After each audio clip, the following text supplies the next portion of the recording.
Jadi ayat ini memerintahkan orang beriman untuk perangi itu orang-orang musyrik. Perangi itu orang-orang kafir. Semuanya. Kafah seluruhnya. Ayat ini saudara, kalau dipahami secara ifrat atau tafrid berbahaya. Kalau dibawa ke paham radikal atau dibawa ke paham liberal berbahaya. Mari kita lihat kelompok ifrat, kelompok radikal nih, yang berlebihan di dalam memahami ajaran agama. Apa dia bilang? Oh, Allah perintahkan kita untuk bunuh orang musyrik semuanya. Udah habisin aja orang kafir, bunuh semua. Bahaya gak? Bahaya gak? Bahaya ya ikhwan. Dia pakai dalil firman Allah.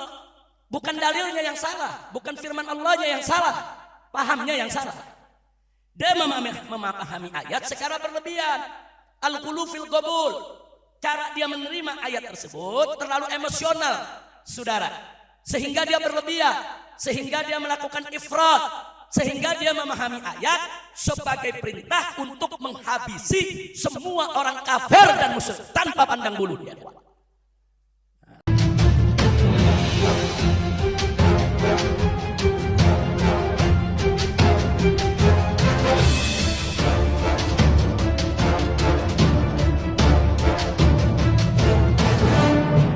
Assalamualaikum warahmatullahi wabarakatuh. Bismillah walhamdulillah wassalatu wassalamu ala rasulillah wa ala alihi wa sahbihi wa mawalah. Siyadatul habaib asyurafa wa sa'adatul ulama al-fudala wa jami'il hadirin al-hibba'il a'izza rahimakumullah. Fi hadhihi al-munasabati as-sa'idah wa bihadzal masjidil mubarak la ansa an usiyakum jami'an wa nafsi bi taqwallah wa bi ta'ati Rasulillah sallallahu alaihi wa alihi wa sahbihi wa sallam. Fa nas'alullah subhanahu wa ta'ala an yaj'alana jami'an minal muttaqin. Amin ya rabbal alamin. Haiba'il kiram, setelah puja dan puji kita panjatkan bagi Allah Jalla Jalaluh, setelah salawat dan salam kita sampaikan untuk junjungan Nabi kita yang tercinta Sayyiduna Muhammad sallallahu alaihi wa alihi wa sahbihi wasallam, maka dalam kesempatan yang penuh kebahagiaan ini, di tempat yang penuh keberkahan ini, tidak lupa saya sampaikan apresiasi dan penghargaan. Pertama, untuk para ustadz, para tuan-tuan guru yang selama ini dengan tekun terus mengajar, mengisi majelis taklim rutin Rabu malam Kamis di Masjid Jami' Al-Islah. Jadi tanpa bantuan para guru tersebut, majelis ini sudah lama bubar, majelis ini sudah lama tidak ada. Tapi dengan segala kelebihan dan kekurangannya, para guru-guru kita telah mengisi secara bergantian sehingga majelis ini sampai hari ini masih tetap ada. Alhamdulillah, jazahumullahu khairal jazaa. Kita doakan para guru kita semoga mendapatkan ganjaran yang berlipat ganda.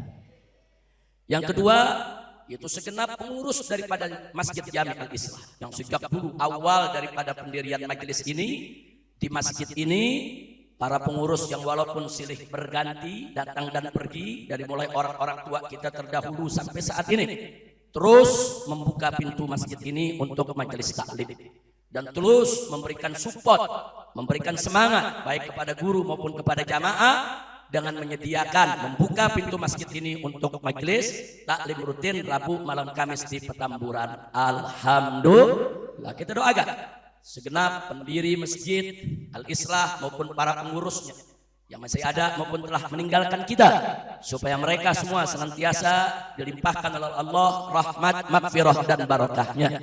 Amin ya rabbal alamin. Mudah-mudahan Masjid Al-Islah terus akan menjadi masjid dan ma'muran thayyiban mubarakan. Amin ya rabbal alamin. Nah, kemudian secara istimewa, salam penghormatan, apresiasi yang tinggi, ucapan terima kasih kita sampaikan kepada seluruh jamaah yang setia. Yang terus, saudara, mau bagaimanapun kondisinya, mau lagi rame, mau lagi sepi, mau lagi hujan, mau lagi cerah, begitu juga tim hadrah kita yang terus dengan setia menemani daripada pengisian majelis ini. Kita sampaikan terima kasih, kita hormati, kita hargai dengan segala kelebihan dan kekurangannya. Semoga antum semua yang telah setia memakmurkan masjid ini dan memakmurkan majelis daripada Rabu malam Kamis, semoga diberikan oleh Allah Subhanahu wa taala segala kemudahan dalam urusannya, digabulkan hajatnya, dihasilkan maksudnya, dibahagiakan dunia dan akhiratnya. Amin ya rabbal alamin. Yang berikutnya kita juga sampaikan terima kasih, apresiasi, penghargaan kepada seluruh warga Petamburan, masyarakat tetangga masjid yang mungkin selama setiap malam Kamis ada yang agak terganggu ya ikhwan, karena kadang-kadang pengajiannya sampai jam 11, kadang-kadang sampai jam 12 malam, tapi masyarakat menganggap biasa karena memang sudah puluhan tahun saudara. Tapi sungguh pun begitu, tetap saudara, kerelaan masyarakat, keridhaan masyarakat itu juga menjadi support buat kita semua. Nah, maka itu kepada seluruh masyarakat Petamburan, warga yang ada di sekitar Masjid Al-Isra, kita sampaikan terima kasih kepada mereka, penghargaan untuk mereka atas segala dukungannya adanya majelis taklim Rabu malam Kamis di masjid ini. Mudah-mudahan seluruh masyarakat Petamburan, khususnya warga yang ada di sekitar Masjid Al-Isra ini, dimudahkan segala urusannya oleh Allah Subhanahu wa taala. Dibukakan pintu rezekinya, dimaafkan segala kesalahannya, dimudahkan segala urusannya, disenangkan dunia hingga akhiratnya. Amin ya rabbal alamin. Jadi sekali lagi tentu dengan segala kita tahulah setiap pengajian itu pasti ada kekurangan. Setiap ustadz jamaah pasti ada kekurangan. Tapi malam ini kita tidak ingin menyebut kekurangan. Kita ingin menyebut bagaimana kelebihan mereka sampai malam hari ini pengajian ini tetap ada. Walaupun saya 3,5 tahun ada di Mekah, saya tidak hadir di majelis ini. Walaupun saya 1,5 tahun ada di hotel bintang 7. Kok ketawa ente? Tega banget nyebut di penjara. Hotel bintang, tahu jamu bintang 7 buat apa? Buat obat? Nah, lu rasain penjara. Nah, jadi kalau rasain penjara puyeng, itu dia bintang 7. Masya Allah. Tapi alhamdulillah, walaupun 5 tahun bahkan setelah saya keluar dari penjara pun, saya belum bisa ikut rutin di masjid ini. Saudara, saya masih mempertimbangkan keamanan, masih mempertimbangkan kesehatan, masih banyak yang perlu dipertimbangkan. Apalagi status saya masih pembebasan bersyarat. Jangan sampai ada orang-orang yang tidak suka menjadikan itu sebagai celah, saudara. Sehingga selama ini saya belum bisa hadir. Tapi insya Allah nanti di bulan Syawal saat kita buka kembali majelis Rabu malam Kamis, insya Allah saya bisa hadir rutin di masjid ini. Amin ya rabbal alamin. Maka itu kita himbau semua jamaah. Nanti begitu pembukaan kita buka dan kita lanjut, setiap malam Kamis kita kumpul di masjid ini, kita baca burdah, baca zikir, baca doa, baca kitab, tanya jawab, soal-soal agama. Siap hadir, takbir, sallu ala nabi, Allahumma salli wa sallim wa barik alaihi wa ala alihi. Nah itu pertama dari pembukaan sambutan saya pada malam hari ini, saya hanya ingin memberikan apresiasi, penghargaan, ucapan terima kasih kepada semua pihak. Siapapun dia, bapak, ibu, anak muda, semuanya yang telah ikut mendukung jalannya lancarnya daripada majelis taklim rutin Rabu malam Kamis. Semoga Allah berikan ganjaran yang berlipat ganda.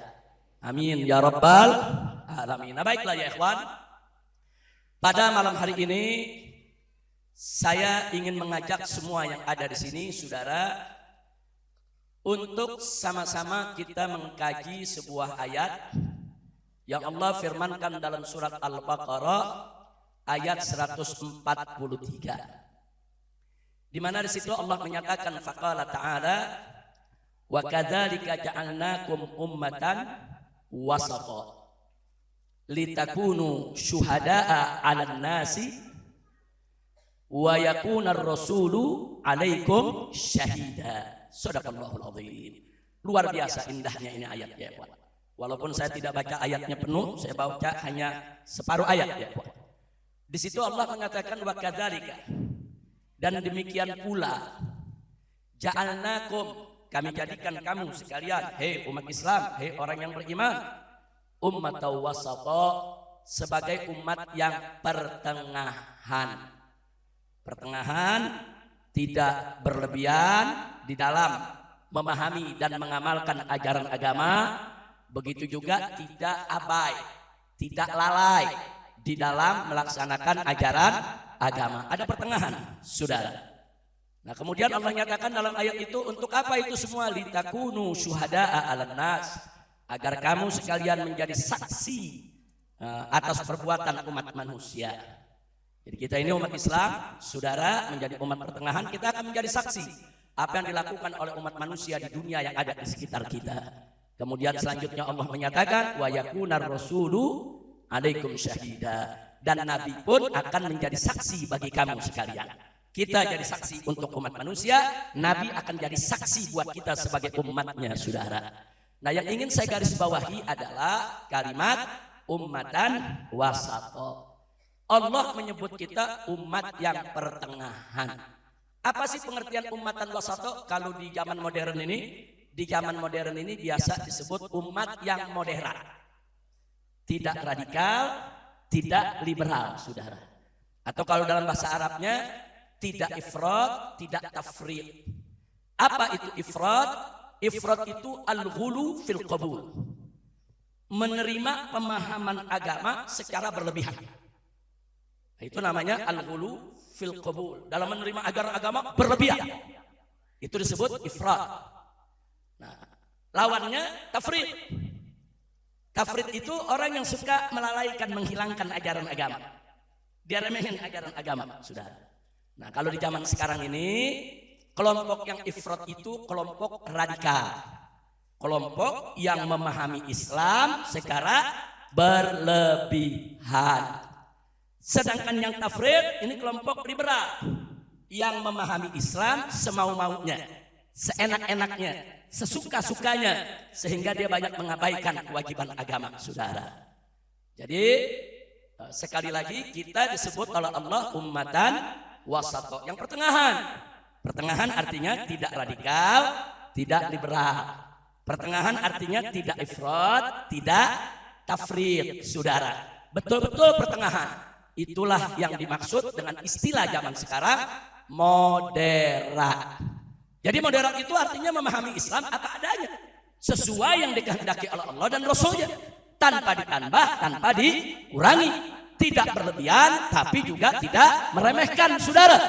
Itulah umat Nabi yang diinginkan oleh Allah dan Rasulnya, insya Allah. Nah, untuk lebih jelasnya, saya berikan dua contoh, saudara. Contoh pertama dalam urusan jihad. Contoh kedua dalam urusan rumah tangga. Saudara, dalam urusan jihad ada satu ayat Allah Subhanahu wa taala menyatakan dalam Al-Qur'an kepada orang yang beriman, wa qatilul musyrikina kafah. Artinya perangilah orang-orang musyrik kafah. Jadi ayat ini memerintahkan orang beriman untuk perangi itu orang-orang musyrik. Perangi itu orang-orang kafir, semuanya. Kafah seluruhnya. Ayat ini, saudara, kalau dipahami secara ifrat atau tafrid berbahaya. Kalau dibawa ke paham radikal atau dibawa ke paham liberal berbahaya. Mari kita lihat kelompok ifrat, kelompok radikal nih, yang berlebihan di dalam memahami ajaran agama. Apa dia bilang? Oh, Allah perintahkan kita untuk bunuh orang musyrik semuanya. Udah habisin aja orang kafir, bunuh semua. Bahaya gak? Bahaya gak? Bahaya ya ikhwan. Dia pakai dalil firman Allah. Bukan dalilnya yang salah, bukan firman Allahnya yang salah, pahamnya yang salah. Dia memahami ayat secara berlebihan. Al-qulu fil qabul. Cara dia menerima ayat tersebut terlalu emosional, saudara. Sehingga dia berlebihan, sehingga dia melakukan ifrat, sehingga dia memahami ayat sebagai perintah untuk menghabisi semua orang kafir dan musyrik tanpa pandang bulu dia. Saya mau tanya, paham begini bahaya gak? Bahaya gak? Itu radikal namanya ya, Wan. Itu namanya. Kenapa dia radikal? Karena dia punya paham ifrat. Karena dia terlalu berlebihan di dalam memahami Islam. Kira-kira jelas tidak? Nah sekarang yang liberal. Oh liberal tadi tafrid. Dia mengabaikan. Apa dia bilang begitu? Lihat ayat. Oh. Lihat tuh dalam Al-Quran. Masa kita disuruh membunuh aja tuh orang kafir musyrik semua. Ini dulu berlakunya dulu. Zaman Nabi Muhammad tuh orang kafir jahat-jahat. Disuruh bunuh. Kalau sekarang nggak bisa. Ini ayat udah kadaluarsa, ini ayat sudah tidak relevan. Ini ayat udah nggak boleh diberlakukan sekarang. Nah ini namanya tafrid. Dia menolaknya al-ghulu fil rafad. Saudara, kalau ifrat al-ghulu fil qabul, kalau tafrid al-ghulu fil rafad. Kalau ifrat berlebihan dalam menerima, kalau tafrid berlebihan dalam menolak. Saudara. Nah tadi yang radikal berlebihan dalam menerima. Menerima itu ayat, ditelan, dipahami, saudara, dengan emosi, sehingga dia berpendapat semua orang kafir boleh dibunuh. Sementara yang liberal, saudara, dia tafrid, saudara, dia berlebihan dalam menolak, dia menolak ini ayat, dia mau tolak kewajiban jihad, berlebihan dalam menolak, saudara, sehingga, saudara, dia nekat mengatakan ayat itu sudah kadaluarsa, ayat itu sudah tidak relevan, ayat itu sudah tidak boleh dikaji lagi. Ayat itu sudah tidak boleh diamalkan lagi. Nanti dia katakan ayat itu melanggar HAM. Tidak sesuai dengan hak asasi manusia. Ayat itu sudah kadaluarsa. Ayat itu sudah ketinggalan zaman. Ini namanya paham tafrid. Saudara. Nah paham semacam ini saya tanya. Bahaya tidak? Bahaya. Dia bisa menghapus hukum jihad. Hukum jihad dihapus. Saudara. Nah jadi sekali lagi. Inilah bahaya radikal dan liberal. Sama-sama bahaya ya ikhwan. Liberalnya bahaya, radikalnya juga bahaya. Yang radikal nanti bisa mencoreng citra Islam, saudara. Yang liberal justru dia merusak. Ini sama-sama merusak. Jadi yang ifrat merusak, yang tafrid juga merusak. Kira-kira jelas gak? Paham? Sekali lagi saya tanya, paham radikal bahaya tidak? Paham liberal bahaya tidak? Bahaya. Nah lalu bagaimana paham Islam yang sebenarnya? Tadi Allah sudah nyatakan wa kadzalika ja'alnakum ummatan wasata. Kami telah jadikan kamu sekalian umat yang pertengahan. Nah yang pertengahan artinya apa? Yang radikal. Yang pertengahan artinya apa? Tidak liberal, pertengahan. Nah bagaimana Islam memahami ayat tadi? Di dalam memahami ayat Al-Quran, tidak hanya berpegang kepada satu ayat dengan mengabaikan ayat yang lain. Kan ayat jihad dalam Al-Quran banyak, bukan itu saja saudara. Kan hadis bicara tentang jihad banyak saudara. Kumpulkan semua ayat, kumpulkan semua hadis tentang jihad, baru kita bisa paham maksud ayat tadi. Maksud ayat tadi, saudara, perangilah orang-orang musyrik yang mengganggu Islam.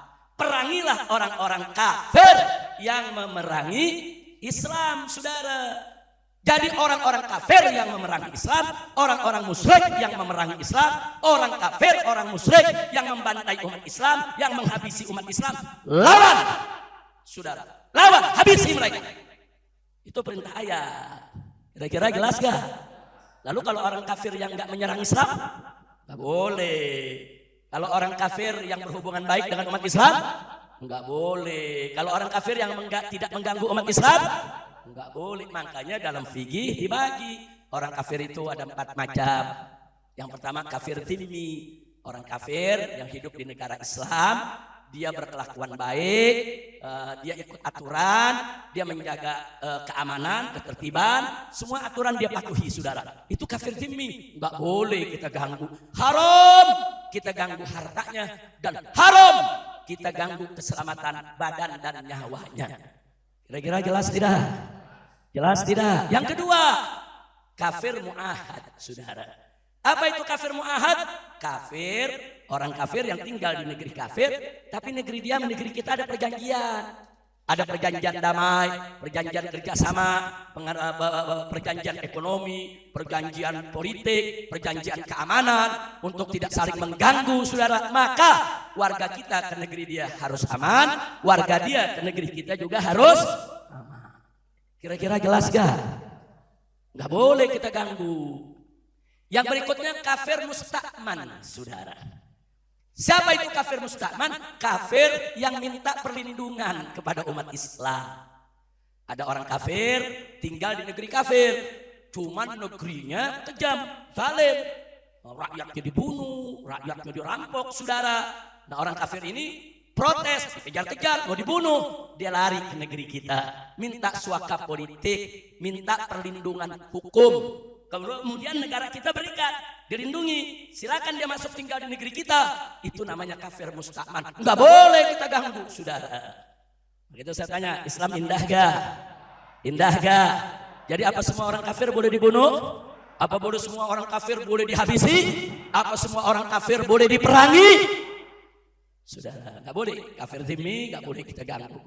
Kafir mu'ahad nggak boleh kita ganggu. Kafir musta'man nggak boleh kita ganggu. Yang keempat, kafir harbi. Siapa itu kafir harbi? Orang kafir yang terang-terangan memerangi umat Islam, saudara. Dia membakar rumah umat Islam, bunuh umat Islam, membantai umat Islam, saudara, memperkosa perempuan-perempuan Islam, menghabisi anak-anak orang Islam, saudara. Orang kafir semacam ini, saudara, halal darahnya untuk ditumpahkan dan wajib untuk kita perangi mereka, saudara. Bukan lagi boleh, wajib dalam rangka untuk membela umat Islam yang terzalimi. Kira-kira jelas tidak? Jelas tidak? Nah sekarang saya tanya, ada radikal, ada liberal, saudara, ada umat Islam yang ikut ajaran Islam secara kafah. Saya mau tanya, saudara, yang ngawur yang mana? Radikal ngawur gak? Liberal, Islam nggak ngawur. Radikal ngawur, liberal ngawur, tapi Islam yang moderat ngawur tidak? Enggak. Sampai di sini jelas? Sampai di sini jelas? Tahu makna Islam moderat? Tahu makna Muslim moderat? Paham? Alhamdulillah. Sekarang yang kedua saya kasih contoh. Urusan rumah tangga.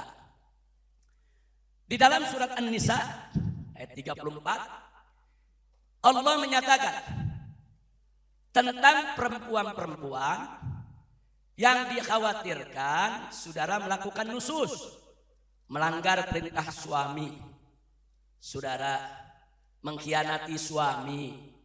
Di situ Allah katakan wallati takhafuna nusyuzahunna fa'izuhunna wahjuruhunna fil madaji wadribuhunna. Subhanallah.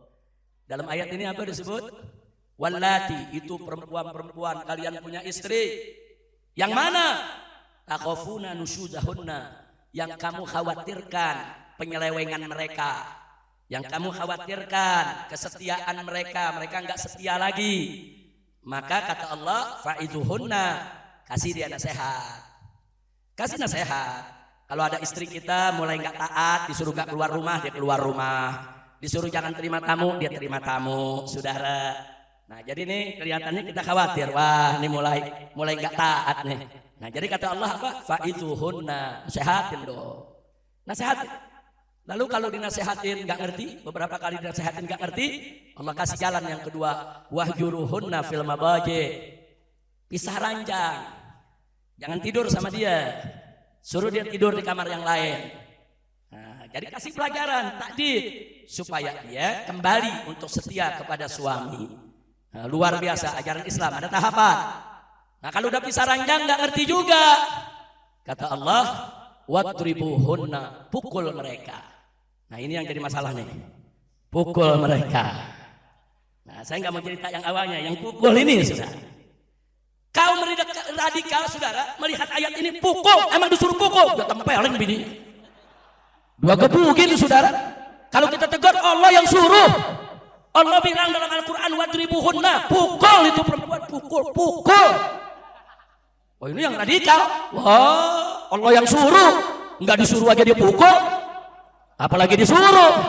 Ayo lelaki ngaku. Ada gak lelaki yang suka ngebukin bini? Ada gak? Kejam loh. Jangan ini paham radikal. Mentang-mentang Allah suruh pukul, dia pukul semau-maunya saudara. Itu paham? Radikal, itu ifrat, berlebihan di dalam memahami agama saudara. berlebihan di dalam menerima dan memahami suatu ayat, terlalu emosi. Betul Allah suruh pukul, saudara, tapi bukan seenaknya kita mukul, bukan semau-maunya kita pukul, saudara. Nah, paham begini disebut paham radikal. Bahaya gak? Bahaya gak? Kalau itu paham radikal, bini bonyok gak? Bo, gawat gak, Bo? Gawat, bonyok urusan tuh bini. Jadi radikal itu bukan hanya urusan perang aja, saudara. Dalam rumah tangga pun paham radikal bisa masuk. Dalam urusan perang bahaya, dalam urusan rumah tangga juga bahaya, saudara. Nah, sekarang masuk paham liberal. Kalau liberal tadi apa? Berlebihan dalam menolak. Dia bilang apa? Wadribuhunna, pukul. Wah, ini kekerasan dalam rumah tangga ini. Ini ayat KDRT. Jadi ayat Qur'annya disalahin, saudara. Masa disuruh pukul istri? Ini melanggar HAM.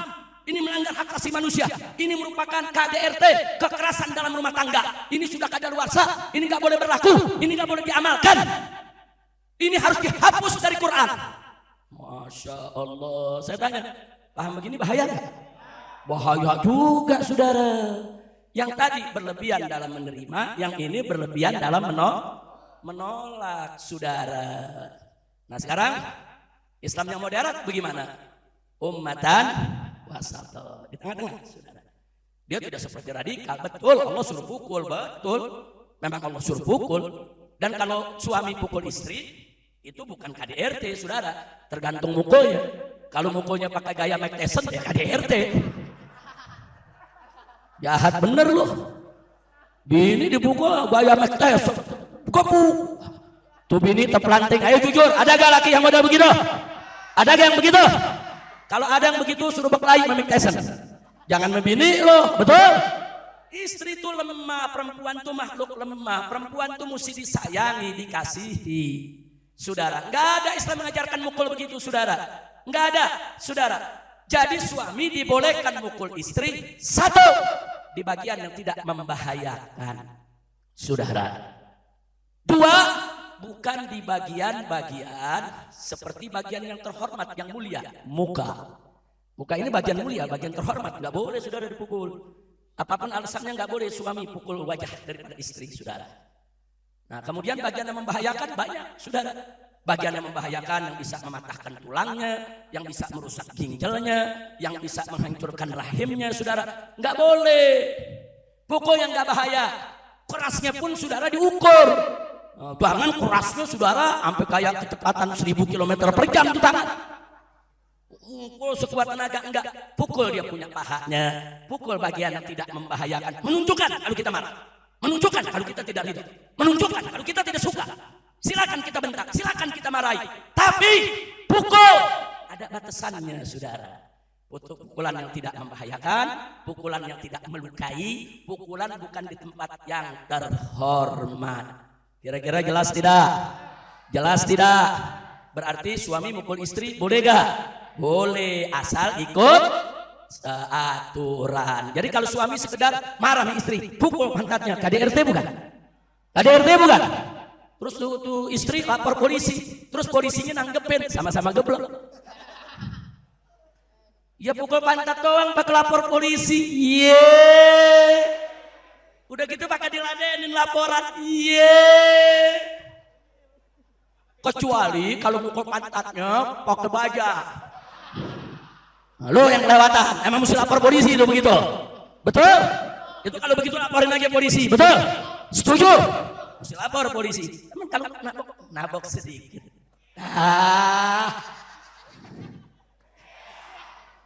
Dilaporin polisi. Laporannya diterima. Udah jangan diterusin dah. Urusannya diterusin pembebasan bersyarat. Tapi udah paham ya? Udah paham? Kalau pukulan begini wajar gak? Wajar gak? Kalau di empos? Ayo orang Betawi tahu empos gak? Apa empos? Hah? Lu pernah di empos sama emak? Pernah? Ngambil duit emak jajan? Ketahuan diapain? Oh, saudara. Jadi Kalau pukulan-pukulan yang tidak melukai, pukulan-pukulan yang wajar, pukulan-pukulan yang tidak kejam, bukan pukulan brutal, bukan pukulan biadab, bukan pukulan yang berbahaya, dan bukan pukulan di wilayah wajah. Yang terhormat saudara, nggak boleh. Kalau pukulan-pukulan di pantatnya saudara, di bagian pahanya saudara, yang tidak membahayakan dia saudara, tidak melukai dia, maka pukulan semacam itu boleh, bahkan diperintahkan oleh Allah. Kira-kira jelas gak? Jelas gak? Jadi saya tanya, kalau gitu paham Islam moderat bagus tidak? Adil tidak? Pertengahan tidak? Takbir. Kalau paham radikal bahaya tidak? Paham liberal bahaya tidak? Nah, jadi sekali lagi, radikal singkirkan, liberal singkirkan, jangan ada yang ikuti. Jadilah umat Islam seorang muslim yang moderat. Sampai di sini jelas? Paham? Nah, sekarang ada yang nanya, Habib, sekarang ada program moderasi beragama. Sekarang lagi dikampanyekan di sekolah-sekolah dari Sabang sampai Merauke. Wah, dananya besar, miliaran, saudara.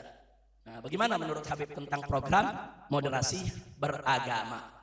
Saudara, saya sudah pelajari soal moderasi beragama. Saya sudah baca buku-buku moderasi beragama. Bahkan saya sudah baca kisi-kisinya semua. Itu bukunya luar biasa tebalnya, saudara. Kita sudah pelajari dan kita sudah lihat apa dan bagaimana yang dimaksud dengan moderasi beragama. Saya tidak ingin bicara panjang soal itu, saya hanya ingin memberikan bekal saja. Kalau yang dimaksud moderasi beragama sebetulnya memoderatkan umat beragama. Bagaimana supaya umat beragama dalam menjalankan kehidupan beragama sikapnya moderat. Nah, jadi kalau moderasi beragama maksudnya seperti itu, memoderatkan paham umat Islam supaya tidak radikal, supaya tidak liberal, sesuai dengan ajaran Islam, ya bagus, kita terima. Kalau memang itu merupakan program untuk menjauhkan umat Islam dari sifat radikal dan sifat liberal. Kira-kira jelas tidak? Tapi kalau yang dimaksud moderasi beragama, ajaran Islamnya yang mau dimoderatkan, ini lucu. Kenapa lucu? Karena Islam sudah moderat.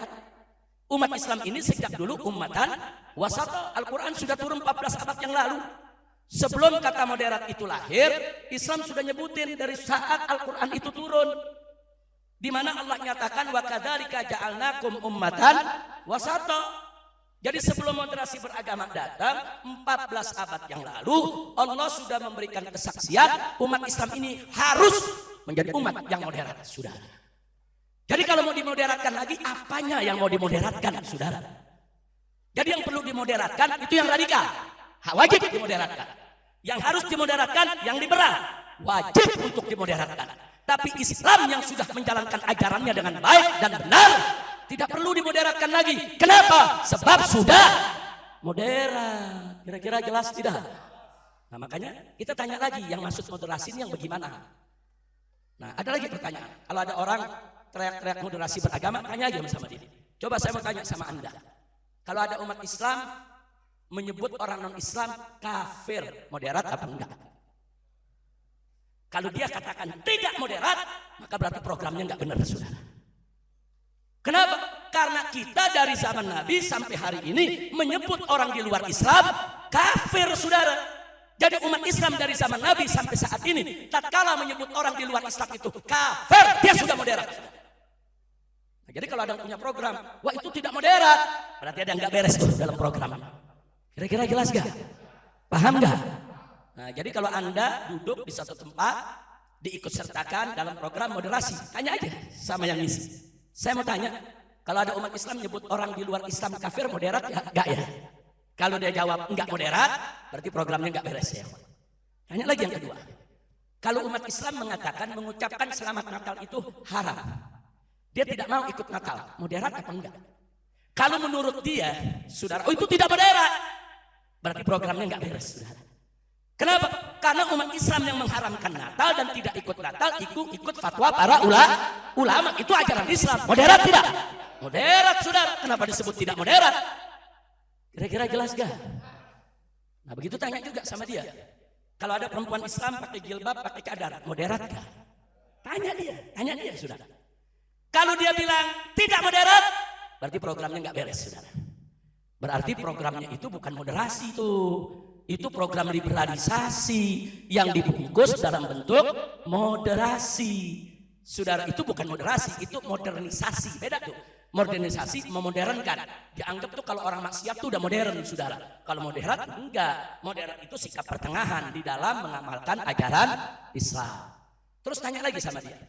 Kalau umat Islam enggak mau pilih orang kafir sebagai pemimpin, moderat enggak? Tanya sama dia. Kalau dia bilang, oh itu tidak moderat, berarti programnya enggak beres, saudara. Kira-kira jelas gak? Jelas gak?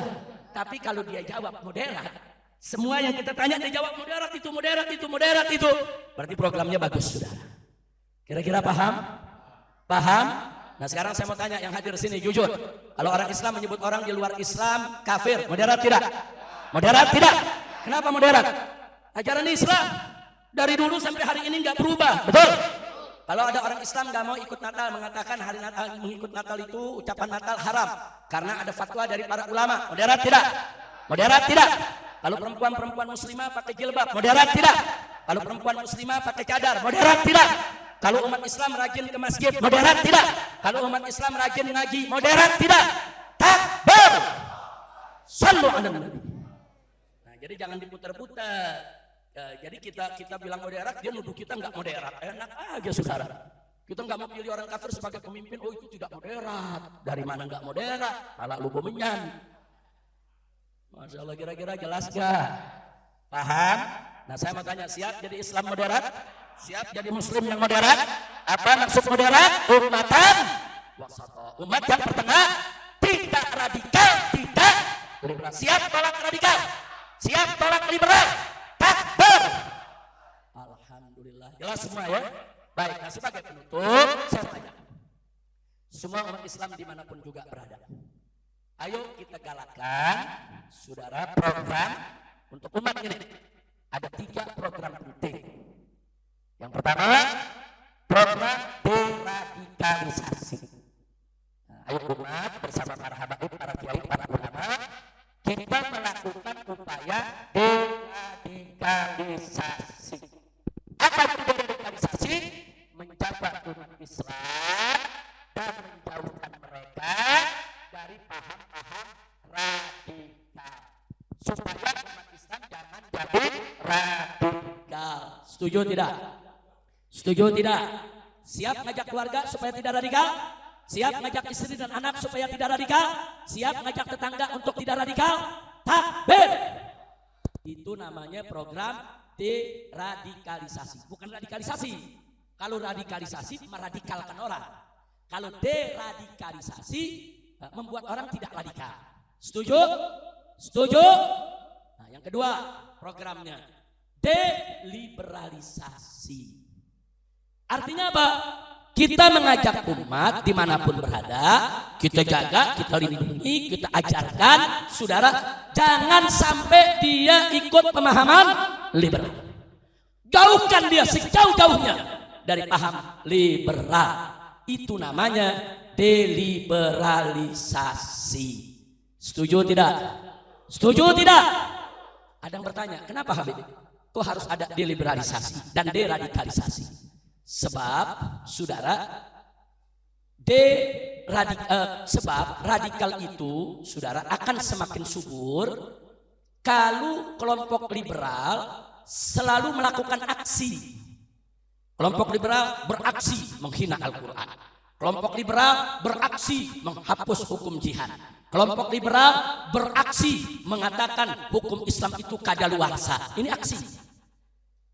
Nah saudara, kalau kelompok liberal ini dibiarkan terus dia menghina Islam, jangankan yang radikal, yang gak radikal aja umat Islam yang marah bisa radikal. Saudara.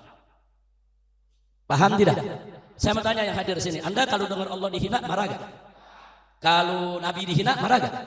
Kalau Al-Quran dihina marah gak? Kalau setiap hari dibiarkan orang menghina terus, lama-lama mengkelap tidak? Lama-lama marah tidak? Lama-lama kita bertindak tidak? Kita nggak radikal, tapi karena dihantam terus oleh serangan liberal bisa jadi radikal. Itu yang nggak radikal aja bisa jadi radikal karena kesel, emosi, agamanya dihina. Apalagi yang sudah radikal, begitu dengar Islam dihina, wow, sudah bisa makin membabi buta. bisa makin nekat dia. Betul. Berarti liberal bahaya tidak? Liberal ini berbahaya kalau dibiarkan. Dia bisa membuat umat Islam yang tidak radikal jadi radikal karena emosi, dan dia bisa membuat orang yang sudah radikal menjadi super radikal. Kira-kira jelas gak? Jelas gak? Kalau liberalnya nggak ada yang hina Allah, nggak ada yang hina Nabi, nggak ada yang hina Al-Quran, nggak ada yang radikal, saudara. Andai kata pun ada yang radikal dalam berpendapat, saudara. Tapi masih bisa diredam karena nggak ada yang memancing mereka, saudara. Kira-kira jelas? Jadi sekali lagi, liberal bahaya tidak? Nah, jadi kalau kita mau deradikalisasi tanpa deliberalisasi, omong kosong. Nggak bisa lakukan deradikalisasi seiring sejalan secara simultan, bersamaan, berkesinambungan, berkelanjutan dengan apa? Dengan deliberalisasi, saudara. Jadi deliberalisasi harus dijalankan bersama, saudara. Bagaimana? Jaga umat jangan radikal, jaga umat juga jangan liberal, saudara. Setuju tidak? Alhamdulillah. Kira-kira yang saya sampaikan jelas tidak? Paham ini semua? Paham? Betul? Yang